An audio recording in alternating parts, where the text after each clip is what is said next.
Hello, friends, and welcome to another episode of Thyroid Refresh TV. We are so happy to be here today with Stacey Robbins talking about empowering you. I'm Ginny Mahar. I'm the co-founder of Thyroid Refresh. And I'm Danna Bowman, and I'm also co-founder of Thyroid Refresh.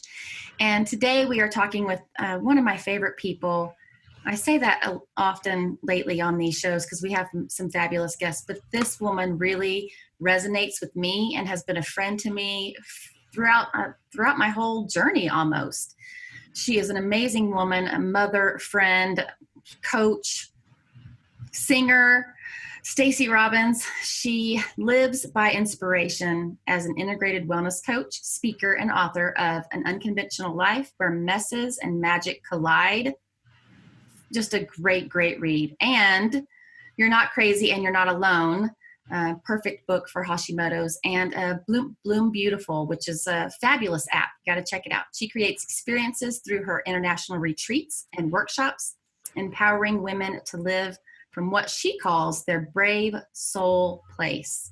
And it couldn't be more fitting that that's what she calls it. She's on with us today, calling in from California, and both of us are so excited to have you, Stacey. Thank you. I love what you and Ginny are doing, Danna, and I know it's so needed to have all the support and the love and the wisdom and the research and the resources you guys are providing. So I'm a champion of you both and what you're bringing to our community. Thank you so much. And thanks for having me. Thank you so much for being here with us, Stacey. So we are really, really excited to be here with you because our audience loves you. They really want more Stacey. And I think your message has also resonated with the people who come to us looking for, support as far as, okay, I'm supposed to be doing all this stuff, self-care and, making my health and my well-being a priority. Now, how do I do this? Somebody please tell me how. So let's dive in and talk about, how people can get empowered. I mean, where do we even begin with that process? I think the biggest thing, Ginny, is that when you have symptoms and a diagnosis that are leveling you, when you are not feeling like yourself, when you're not looking like yourself, when you're not acting like yourself, when you're feeling like an alien in your own body and you're waiting for labs, you're waiting for answers, you're waiting to know what to do while you're feeling really awful, one of the things that can come up is feeling really powerless. And so one of the ways you can find your power is to notice when you feel powerless, to notice when you're feeling the woe is me and it's never going to work out. And I have to wait for that lab in 6 weeks and this doctor to call me back. And so I think that in all the waiting and all of the frustration and the symptomology and the pain that you're in of not feeling like you can just feel really powerless. And I think the first step to get out of that is just to notice that you are and be really compassionate and kind to yourself in that space.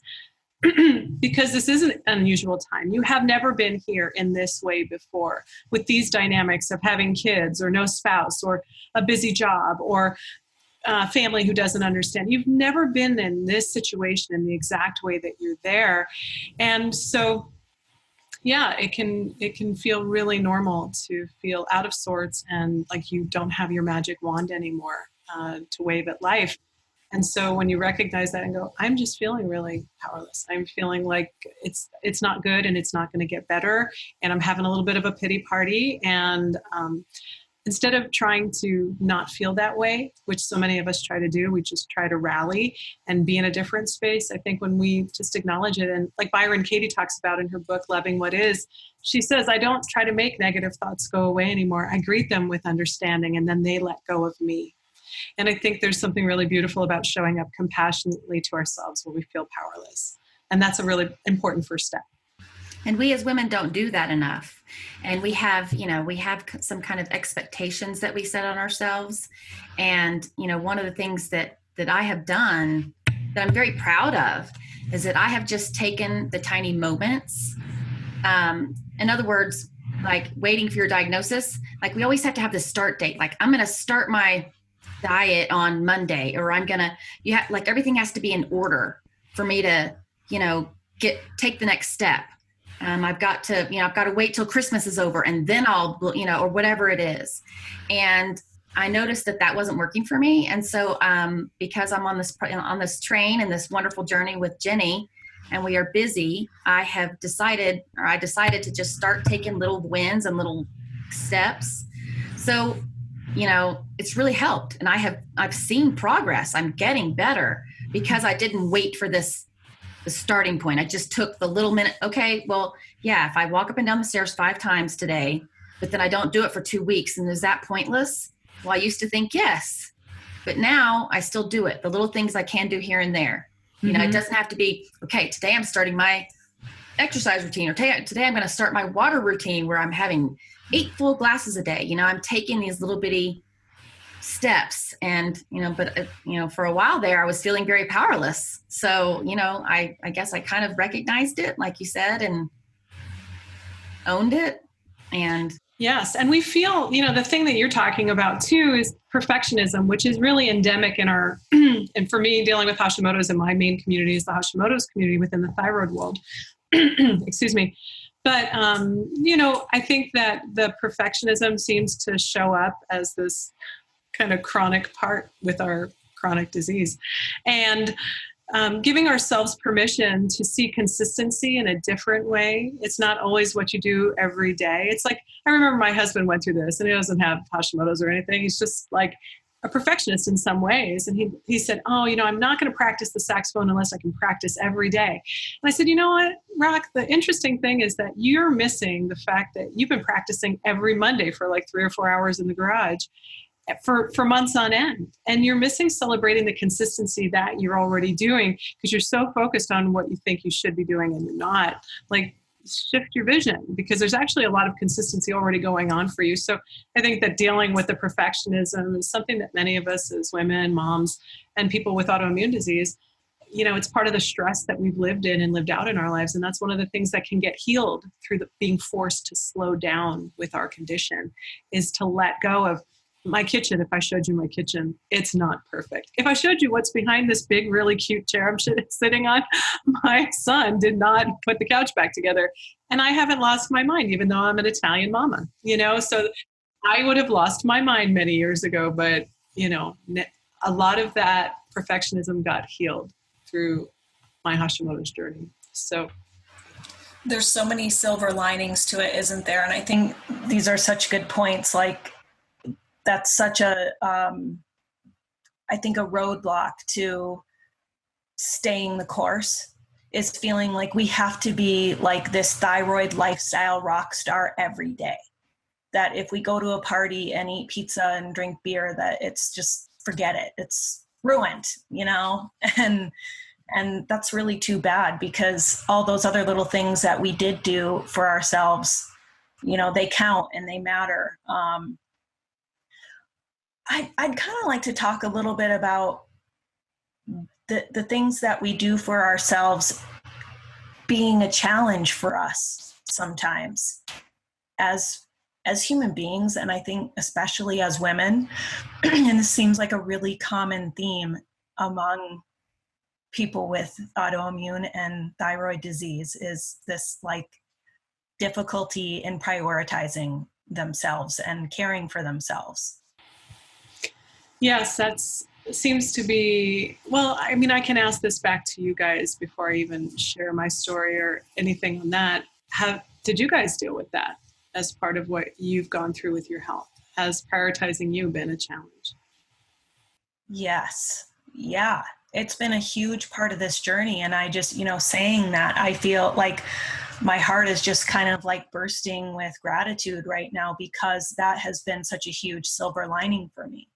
Is I've had to say, I can't, I can't hold myself up to these standards from the before a diagnosis to the now. It's not working for me anymore. And I have to kind of accept and acknowledge that and take better care of myself and spend a little bit more energy doing things that fill my bucket. I always do the, empty bucket, full bucket analogy, and how full is my bucket? And when you're constantly like giving to others, your bucket gets empty. And then I do something like taking a bath at night before bed. This is a new thing I've been doing, at the, inspired by Leah Carver. She's author of Undoing Hashimoto's, and she was in the spa industry and has taught us so much about the ritual of taking baths. And oh my gosh, it's been absolutely life-changing for me to take a bath before bed like this, not too hot, I get in there and you just know, oh yeah, I'm filling my bucket right now. This is some serious me time. I put on a meditation on, one of my meditation apps on my phone, or just some kind of Zen music, and I just float in that water, and I put some Epsom salts in there. And it's perfect to take care of ourselves. It's important to take care of ourselves. And I think that what happens when we go with I like your before picture. The before picture for me was about looking good. Like having my life be together meant that my body looked good, my house looked good, my finances looked good, my marriage looked good. Even though things weren't good in certain ways, it was like, you can tuck it in and, lift it up and pretend. And, but when I gained over 100 pounds, and I was 270 pounds, you can't tuck that in. There is no place to hide your rear end when it's almost 300 pounds. So you're going to have to go inside. You're going to have to shift what you're living for and what you're looking at and prioritizing in your life, because you're not going to make that go away overnight.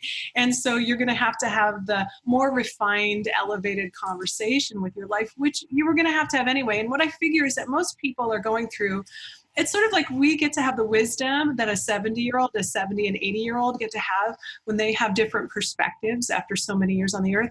The autoimmune condition gave us the opportunity to be in the conversation of what really matters. Well, what I look like doesn't really matter when I have an autoimmune condition in the same way, just as when I'm 75 and I'm going to have saggy everything, that's going to be confronting me then, right? And so what happens is I got confronted to go deep sooner. And there's something really beautiful about that, because and I'll tell you this about the baths too, Ginny. I'm a bath taker, and I learned that myself as an empath and an intuit, which many women with thyroid issues are, and many women in our culture are, that I learned from a pagan, I think she would call herself a witch, but I don't really know another word, a priestess. I don't know her words, but she discharges energy. So she takes negative energy off of people as one of her practices. And then she says she goes to a tree and puts her hand on a tree to discharge, because the earth knows what to do with all that negative energy and convert it. But she also says that water is really important for empaths and intuitives because it helps to cleanse you. And so I think when you're not just somebody who needs to relax, but it's also that many of us carry the energy of our families and the world around us and the issues in our community and the spirituality that's out there around us in so many interesting ways. And I think that it's almost like having sticky notes all over us all day. And then we get in the tub and they all just kind of float and we go, okay, you're gone. And then we can come back to us. And I think that that's part of the gift of self-care too, that we miss because we're so afraid of taking time. It's not really just, it is for us, but it's a gift to everyone else to return us back to us, So I think those practices help return us, take the energies of others and circumstances and bring us back to our core self again. That resonates so much. Just so many of us are carrying the weight of the world around on our shoulders all the time, and just to float can be very metaphorical and healing. Yeah. Okay. I was going to say really quickly that, we kind of take ourselves for granted, or we don't give ourselves permission, or we feel guilty. And that's a huge theme, like we were talking about. And, I have a friend who is going through this very same thing. She doesn't have autoimmune disease, but it does happen with women who have autoimmune disease. And she's feeling very like she doesn't have the time. Like she doesn't have the time to do those things, or that the significant other or spouse isn't supportive and is more of a taker, and she's more of a giver, obviously. And she loves, her husband, and she's in a great place and a great marriage, and everything's happy. So she's not leaving or anything. What would you recommend, or what would you say to someone that's in that kind of position? Because really, she is feeling very overwhelmed. She feels like screaming. She has said many times, I really need this. And it's not getting through. And she's not taking the time for her that she needs, or getting the time that she needs. And she's feeling guilty about it, and she's feeling mad about it. So that totally makes sense. And I've gone through that. And, Rock and I are getting ready to celebrate our 29th anniversary on Sunday. And so we've been together 31 years. And I can tell you, I've had a lot of experience with this. When one partner shifts, the other partner isn't always ready to, but it's time. And so the autoimmune condition required shifting for me. But that didn't mean my husband was feeling the same readiness that I was. And I have to remember, and I sit with so many couples in my coaching practice for the last 23 years, sitting with them and knowing that we come to each other with certain terms of agreement, whether they're spoken or unspoken. We come with our baggage from our past, or propensities from our past, control issues, rejection issues, whatever it is. We bring our strengths and we bring our weaknesses, and they're kind of in perfect partnership with this person we've chosen. We play well together, and they push our buttons just as perfectly as our parents who implanted the buttons in us, right? So it makes sense that we have that kind of, like I say, terms of agreement. But the autoimmune condition shifts us, and it now is calling us to take care of ourselves. But that person was used to us putting ourselves aside for them. And now we're having to engage them in a conversation where they're not feeling the pressure, they're not feeling the pain, they're not feeling the ouch, except that we are. And so it takes being able to communicate and say, instead of blaming and saying, you're wrong for not honoring me, right? It's not about that. It's that to understand we came to the table with a certain agreement that I was going to be this way and you were going to be this way. And the truth is that we're committed long term. And that means that we're going to grow. And in growing, we shift. And right now, this in sickness and in health part that we both agreed to on the altar when everything was sunny and rosy and fine, this is requiring that our balance shift to something different. And you're not bad or wrong. It's just, this is the way we danced, and now it's time for a new dance. I think now that I have that wisdom at almost 50 years old, if I could have put that wisdom back in me as a 20-year-old who was married, or a 27-year-old who had a health condition come out of seemingly nowhere, then I could have said that probably. But I offer that to our listeners now, because really understanding that things have changed for you. And that person is committed to you, and they're going to work with you on this, but it's going to take some time. And clear communication is important, not blaming. And also, if you don't take the time, it will be taken for you. So we have this little saying in our marriage is like, your free time is not your me time. So that means that just because my husband has a blank space on his calendar, that doesn't automatically mean it goes to me. And just because I have a blank space on my calendar doesn't mean that he automatically has to be there for me, or that I have to be there for him. That make sense? It was that just because someone has time doesn't mean they have to spend it with you, serving you, taking care of you. It's that understanding that sometimes we expect other people to fill our blank spaces, that we expect other people to be spackle in our lives instead of the painting that they are. And that when we realize our neediness, and that we have chosen someone and we're expecting them to fill our neediness, we have to notice that, because we're not really valuing them and we're not really valuing us. And that wake up, I know that's a big deal, so I'm going to say it again. When we treat people like they're spackle to the holes in our wall, and we're not seeing them for the painting they are, we're not really valuing them and honoring their value. And that's usually a reflection that we're not honoring our value either. And we're treating ourselves like we're spackle to someone else. So when they're hungry and we automatically get up to cook for them, when they're mad and we automatically change our ways and get really soft so they won't get angry, we're being spackle in that moment. And so the thing that is missing is honor. We're missing valuing ourselves. We're missing knowing that we're important. That's when we start taking time for ourselves, is when we know we're important and we communicate with the other person. Hey, I'm important and you're important too. I'm going to be taking care of me in this health condition. How are you going to also take care of you in this health condition? So I know that's a lot, and it's really deep, and it's something that could be unpacked in 100 different layers. But one of the commitments that I had with Rocky, once I realized, my husband, I realized that just because I was the one going through the health condition and I needed more attention didn't mean that he didn't get to honor himself, right? And so I think that honor is mutual. And I'm going to stop talking right now because I want you guys to jump in. I don't know what you're thinking right now. We can go to a different topic. So just because you have to take time for you because you're doing your Hashimoto's and your whatever, doesn't mean that it's the same thing for Rock. Rock doesn't have to give up his free time just for you necessarily. Yes, and that doesn't mean that he's not there for me, but I have to be clear on what my needs are. It can't be just, oh, you just came home from work, okay, fine, and I'm going to dump my everything on you. It's understanding he needs to unwind. I've been waiting for him all day, but he's also been wanting to get home so he could take off his clothes and brush his teeth that probably have fur on them and, grab a cup of coffee or something. Like, to understand that there's also another person involved as I'm healing. That gives him permission to take care of himself, and it actually gives me permission to take care of me when I need to.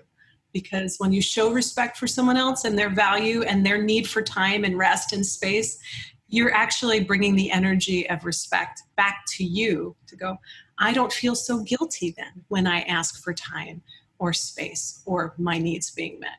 Because I've extended that to you. I'm not making me more important than you or you more important than me, because that's the imbalance that was there before. And this Hashimoto's thing is calling me to be more honoring. And in being honoring, I bring balance to both of us. I'm just sitting here going, yes, yes, yes, yes. Like, are you? Amen, sister. Like, yeah, it's so well put and so important, for our relationships. It's a huge part of our life, and that equality of needs, I think, is a big piece of the puzzle. And I know, this is something I work on every day. I don't want to sound like, oh, I've got it all figured out now because, I'm co-founder of Thyroid Refresh. I am on this path every day, right alongside all the listeners, you, Danna, we're all on it. And I have to come back to this over and over, like finding, that balance of, okay, you need to be your painting too. And, oh, maybe I'm not seeing you fully because I've been caught up in my own stuff. Or, hey, maybe I have to remember that, me loving you and being your spouse doesn't mean that I'm here to make your life easy. Totally. And just do everything and at my own expense, or, override my needs when I have those. Isn't that such a huge part of being in any relationship, is navigating all the different needs under that roof? Whose get met? How do we try to meet all of those needs, or at least create a feeling that everyone's needs are going to be honored? Yes. Under this roof. And it's really hard with having kids, because when you have little kids, they take a lot of your energy, and they're not really conscious of mommy's sick. They don't understand mommy's sick and tired.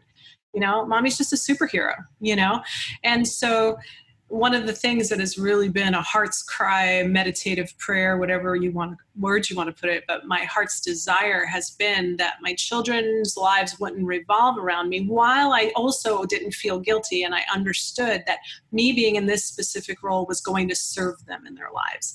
So holding the balance of both, the tension of both of those, knowing I don't want your life to revolve around me, yet I understand that in honoring me, I also respect that whatever your life calling is being cultivated through this experience with me. I don't want to add the extra burden of being the narcissist in our midst where it's all about me, because it's not all about me and it's not only about me. You're important too. I can't even tell you how important that is for me, because so many women have gone, especially in my Hashimoto's community, have gone from being really imbalanced where they're doing everything, taking everything on, and being burdensome, to then being a burden.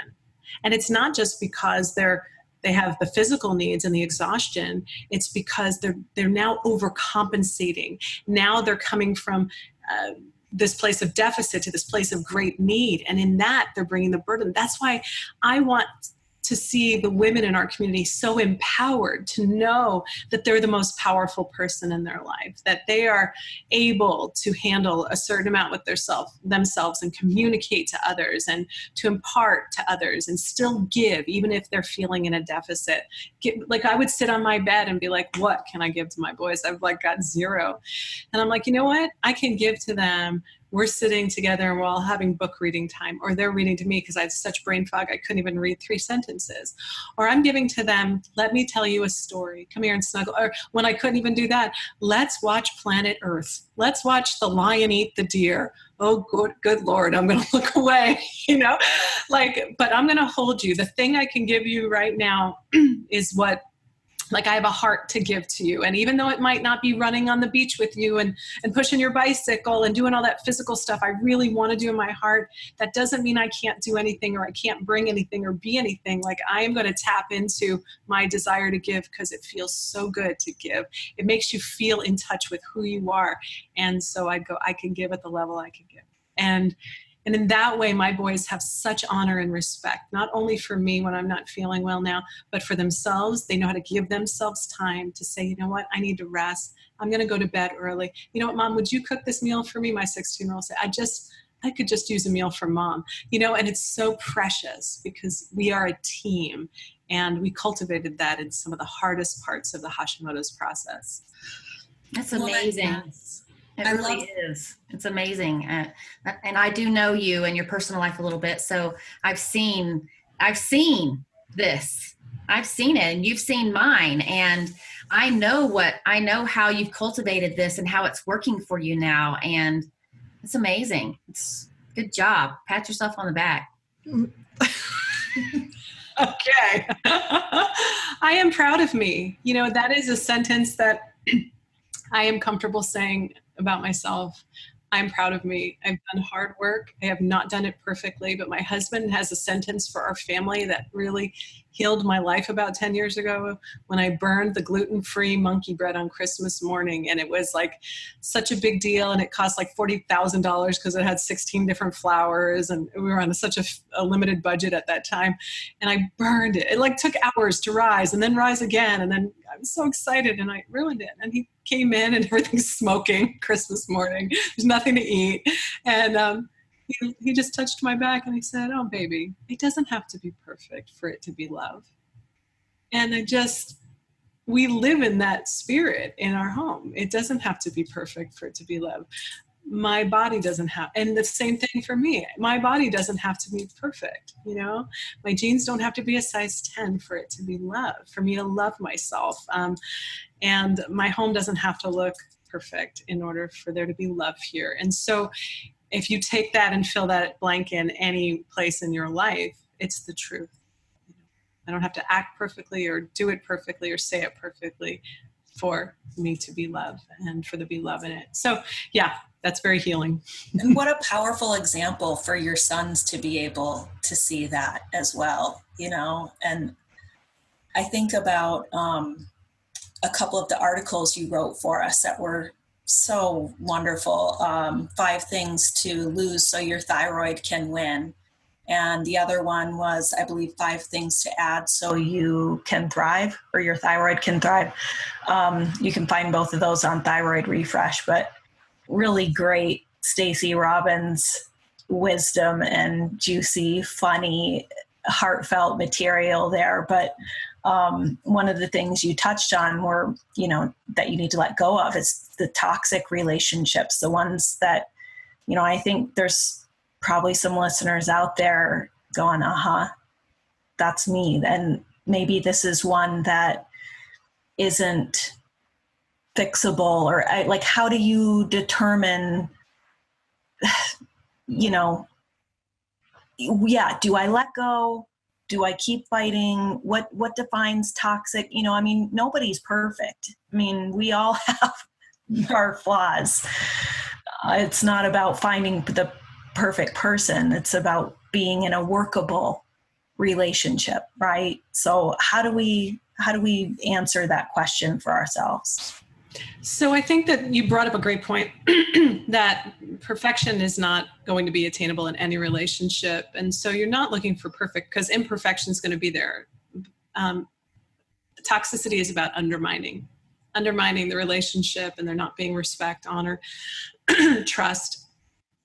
So the thing with toxic relationships is I'll say it for myself, and I can share this with my clients and they can see it more clearly when I share it from me, is that when people were being rude and dishonoring and misjudging and harsh with me, rejecting of me, it became, at first I was really distracted by that. And I was like, why won't they stop? When are they going to change? And what I eventually had to come to was, why do I treat myself that way too? Because if I think that if I come to the realization that everything in life is my mirror, then all of that sassy, crass attitude that people are giving me in those toxic relationships and the way that they're making me feel, how have I already generated that in my own life? Because once I own that and heal that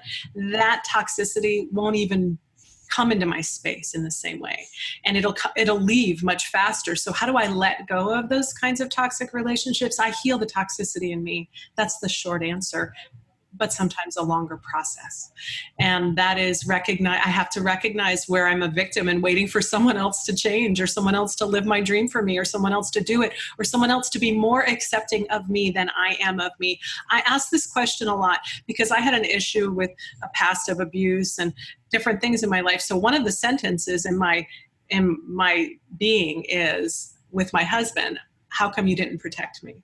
Not from that, but I mean, like, when we were driving in the car, how come you didn't honk? How come you didn't protect me? When that guy said that stupid thing, how come you didn't say something? How come you didn't protect me? When family members said this or misjudged that, or doctors did this, how come you didn't protect me? And when I started hearing the same sentence come up over and over again, I realized it wasn't a sentence for my husband. It was a sentence for me.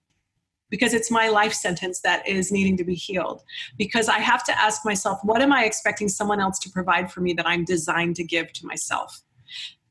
I'm going to say that again. What am I expecting someone else to provide for me that I'm designed to give to myself? I'm designed to give self-representation and self-honor and those kinds of things to me. And once I give them to me, I won't be expecting you to be more for me than I am for me. And that means I come to the table healthy as a partner, as an equal, willing to give, willing to receive. And it's really healthy. And in the space of health, toxic relationships just spin out and go to someone else that they're attracted to, because there's no attraction here, because I healed the magnetic thing inside of me that drew that toward me, right? That person or whatever, that relationship towards you, it goes away once you heal that. That's very powerful. As opposed to having to decide, okay, Janet and Tom and Bill, they're off the list. Yeah, and that doesn't mean that there aren't times, Danna. I mean, there are times where I go, I just can't be around those people. And there are times I've gone through that. Like, I don't want to be around. That person is always getting into some pissing contest with me about how I should be taking my medicine, and they know zero about Hashimoto's, and I just realized that for a time while I'm healing back to me, I don't have to put myself out there in every relationship. I'm not going, what did it say? You can't please everybody. You're not pizza. You know what I mean? Like, I'm not pizza. I'm not going to, or guacamole. Or bacon. Or bacon. Yes. I love all those things. If you could just put some bacon and guacamole on my pizza, I'd be really good. So I can't be that for other people. And so I think recognizing that I just need a break. I need a break sometimes so I can get back to me, so that I'm not in that confrontational place all the time. Because when you're healing, you're already physically confronted. And I'm such a let's go out there and let's heal this relationship and let's do that. And I'm like, screw it. You know what? I need to heal my body. I'm going to work on my inside relationship because that person's kind of a pain in the ass. And I don't really need that in my energy field right now. I need to deal with the pain in the ass inside of me. And so yeah, I have taken breaks. And this is the sentence that I use when someone will say to me, how come we're not hanging out? How come you're not doing any, or someone knows there's tension between us and I'm not jumping in toward the relationship. And I go, you know what, right now, I have such a limited energy that I have unlimited love for you. I really do. I just have limited time and I have limited energy and I have to focus them toward my health. And when those things come back, I can be in a conversation with you again in a different way. Because right now it wouldn't serve you and it wouldn't serve me. And I really have to think about what would serve my health right now. So just know I'm working through something in me. And so I just need all that energy to go there right now. And so I think in that way, I'm owning my healing and my journey, and I'm not making them wrong or bad, because truly, do I even have perspective on how wrong and bad they are? I need to see what's that in me so I could heal that, so I can be with them. Other times I've said to people, I have a couple family members I had to say this to. That's what I was going to say next was, whoops, how do you do that with family? Family. So this is what I've said with family. There's something between us right now that's obvious to both of us. And I know that I love you. I know that you love me. And I know that that part of that exists in both of us is not coming to the surface right now. And so what I'm seeing is that I don't really know how to navigate the dynamics of our relationship, so that love is the thing that you're experiencing most from me. So I'm going to step back so that I can work out whatever that is in me. And I can find my way back to that love again so that you can see it and I can feel it. And so that's the way I've handled it. Again, owning my part without blaming me and making me the bad, wrong person or bong, rad person without being that person or making them the bad, wrong person. Just truly going, that's just it. I'm trying to find my way, and I haven't found my way to that love space that can show up for you and for me in this. And it's not comfortable, but it doesn't feel like that icky, sticky, you just dumped a bucket of blame on them. It reminds me of really quickly, my friend that I went to see just recently. There's a couple friends that live there. One of the women is an empowering person to be around. She's just one of those people where her energy is amazing. And she's has a school and she's working with girls that are 6th, 7th, 8th, 9th, 10th, and so have body image issues and all kinds of things and all kinds of issues going on. And she told me one of the things that they are using as their terminology is everything fits. Not I can't eat that, or I ate too much of that, or everything fits. Everything has a place. Everything fits. And something you just said a moment ago, I don't know, sparked that in me. And I've tried to remember, it's only been a week or whatever, every now and again, just to say everything fits. I'm finding my way. We don't all have the answers. We don't all know what's, going on. And so to kind of just say, I'm finding my way. I don't know the way, and everything fits. Feels good. It's not a negative thing. It feels really good to say everything fits. Everything has a place. And I just wanted to share that with you because it just it hit me right then when you said that. It's beautiful. Yeah, it's not making any food bad. And in relationships, you're not making any person bad. Mm-hmm. Yeah, you're just owning it. Yeah. And that's why, when I did my humanism studies about 20 something years ago, we talked about what was fitting and not fitting. Oh, that doesn't fit for me right now. And that was good. There's so many golden nuggets in this episode. I know I'm going to be going back and studying so that I can work these into my existence. I'm just so grateful to you for being here today, Stacey. And I we always try to sort of wrap up with naming some highlights from the show, some great takeaways from Stacey Robbins here talking today with us about empowering you. So you might have to help me get these right because I was furiously taking notes. But one of the first things was not seeing ourselves or our families, partners, people in relationships with as spackle instead of the paintings that they are. We're not like expecting them to fill a blank space in us, and seeing others or ourselves as the paintings that we are versus the spackle that's just there to fill a space, fill a time.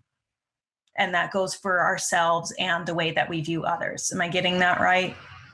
Oh, yes. Yeah. When we come needy, we treat people like spackle. When we come ready, we treat them like a painting. And so dealing with our neediness allows us to not expect someone to be the spackle anymore in our life. And when we get to a ready place where we have met our own needs and we find our wholeness in ourselves, we get to be the painting we are and appreciate the painting someone else is. Yes, that's it. Thank you.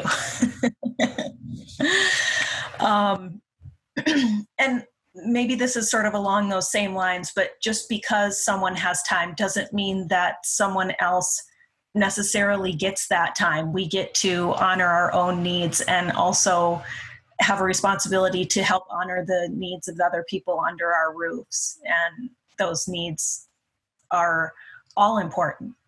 Everyone's important. You know what I'll say about that? Honor is a mutual energy. When I honor me, I honor you. If I prefer me over you, I dishonor you. If I prefer you over me, I dishonor me. And the energy of honor, if I honor me, I'm truly honoring you. If I honor you, that energy comes back to me, because honor is mutual, preference is not. Oof. Yeah. I love that.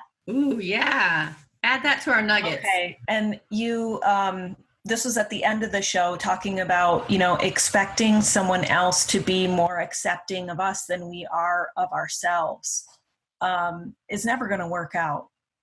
And do you remember the, what was that sentence that you... It's a great line. Yeah. It is the... Let's hear it again.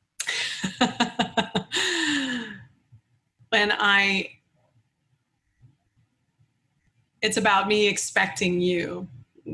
When I expect you to do for me what I'm designed to do for me.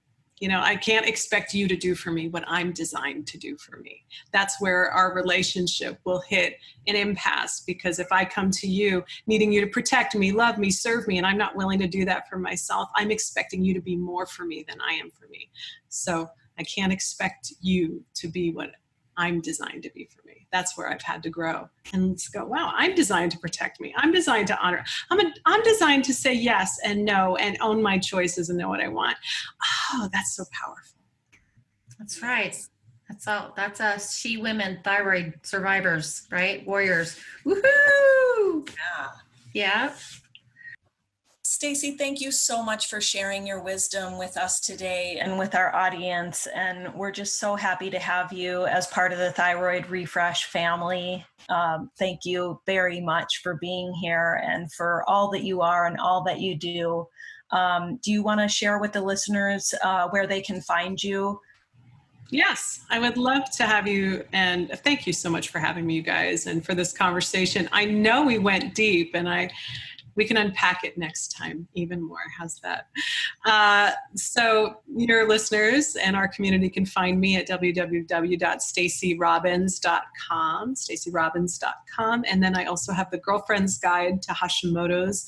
It's a high vibe Facebook group, and we deal with the mindsets and the heart sets about how to deal with using Hashimoto's to heal our lives, and the empowering ways that we can use this diagnosis to be the best versions of ourselves. And you know that I love you, and I send my love to you always. And I'm so, so very grateful that we met.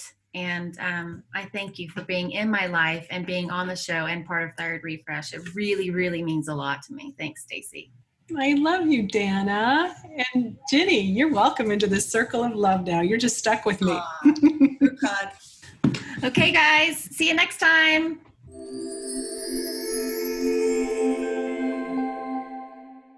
Hey guys, Danna and Ginny here. We hope you enjoyed the video, and if you did, please don't forget to click like and subscribe. And we have a great free resource for you below. Just click the link. Thanks for watching.